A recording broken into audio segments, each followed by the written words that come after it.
Hey everyone, I'm Matt with Ozark Overland Adventures, and what we have here is the power setup in the back of my wife's Gladiator. It's pretty similar to how I have it set up in the back of mine. What we have here are two 100 amp hour lithium iron phosphate batteries wired together, being charged by a Red Arc BCDC 1250 charger, which does handle charging from the alternator, charging from solar, and charging from shore power as well.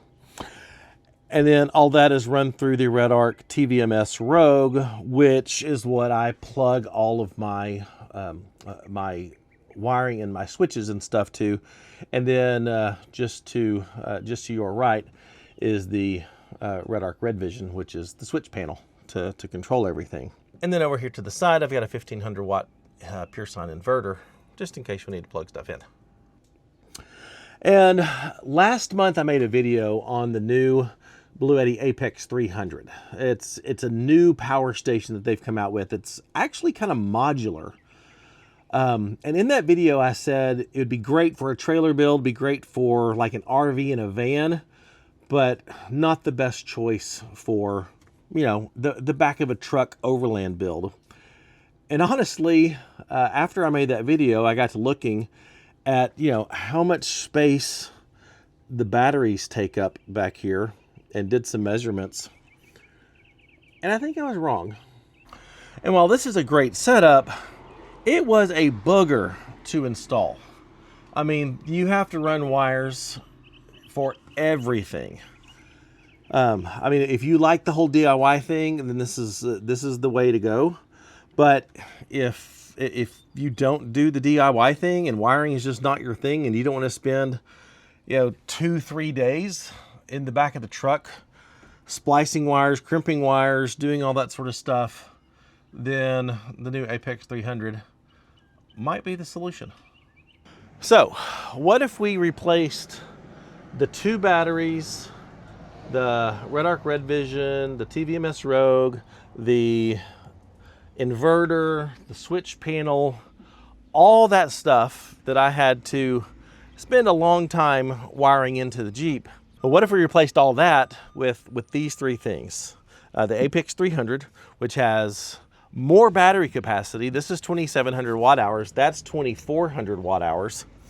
4 AC outlets with over 3,800 watts of AC power coming out of this, whereas now I just have 1,500 watts and just have 2 outlets.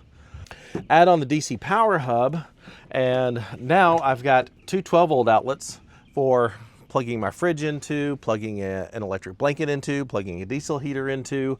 I've got 4 USB ports, 2 USB-Cs, 2 USB-As, that I can mount kind of anywhere I want to make it accessible.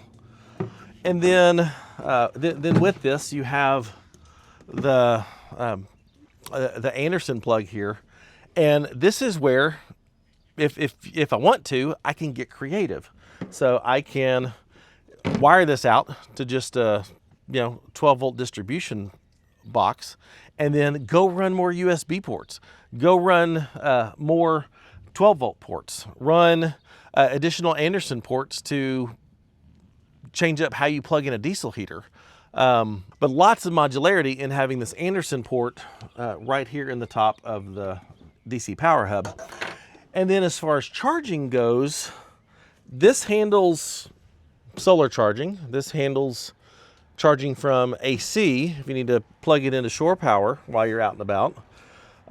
Charges ridiculously fast, much faster than the Red Arc can do, much faster than really any 12-volt setup like that, if I need to top this off super fast. And then pair that up with their Charger 1, and this handles the alternator charging. So, yeah, I think this will work. I mean, the AC300 basically takes up the same amount of space as my 2 batteries and the Red Arcs. If I wanted to fit it in that little nook, I could. And everything would be all together, all in one. All right, so here's my thinking. This can very easily be strapped down. It's got the handles here. There's anchor points back here in the back of the bed. I can very easily strap this down so that this isn't sliding around and moving and bouncing around on the trails. This comes off, and they make a plate that you can then mount this wherever you want it. So if I wanted to, I could mount this here. I could mount it on the side. I could mount it here on the back. I could mount it over here. The cord's long enough in this Jeep, I could get it up here to the front. Almost. Not quite to the front. But lots of easy access places that I could mount my 12 volt and USB ports. So that's awesome. And I mean, boom, that's done.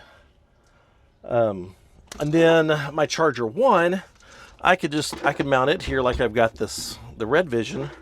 And the only wires that I've got to deal with, that I have to deal with, are going from this to my starter battery. Really easy installation. Nothing complicated. I mean, it's just positive to positive, ground to ground, run the wires, boom, done. And so then this is charging this at 560 watts, which is really good coming from your alternator. I've got my AC outlets. If I want to, I could, run just a little short extension cord, which is actually how I have it in the back of my Gladiator for where my inverter is. I mean, I think this setup is really easy. Now, and in addition, I mean, you've got this nice flat space. I can stack things on top of this. That's no problem. I mean, now that I've thought this through, I just got to figure out, I'd have to figure out where to mount this. I'd probably mount it right there because that would be so easy. And then I can take the Anderson port, and as you can see, I've got like USB sockets back there. I've got a little USB hub up above in the tent for charging phones and stuff up there. I could just as easily run that type of stuff off that, off the Anderson plug here, which provides up to 50 amps of output. So that's going to be more than enough to run all kinds of things off this. So, what do you think? And like I said, this was just an idea I had and felt like I needed to make an updated video. Because when you're building out a power system for your Overland rig, not everybody's comfortable doing all that. And still don't know what the price on this thing is yet, because this is still a pre-release.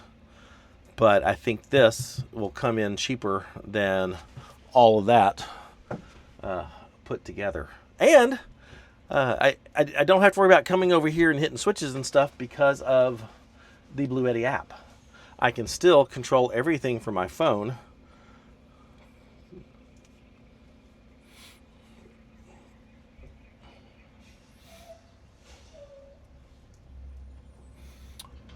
And turn off the AC outlets, turn off the DC ports, can check out how much power is going out, check out how much power is coming in.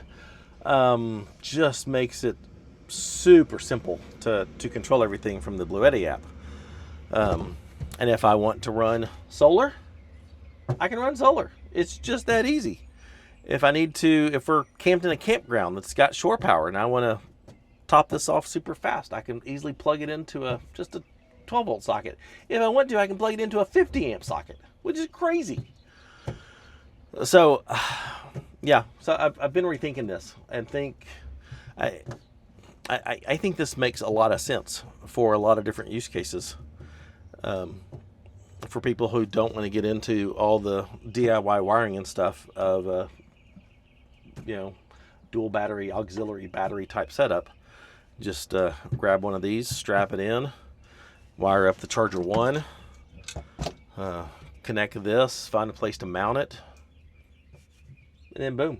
I mean, you're pretty much done. That's wild. That is absolutely wild. So let me know what you think. Does this make sense as, you know, an Overland truck build? I still wouldn't put this in like an SUV, because I wouldn't put a big 200 amp hours of dual batteries or auxiliary batteries in the back of an SUV either, because of just how much space it takes up. But in the back of a truck bed, this makes sense. This makes a lot of sense. So let me know what you think. Do you agree? Do you disagree?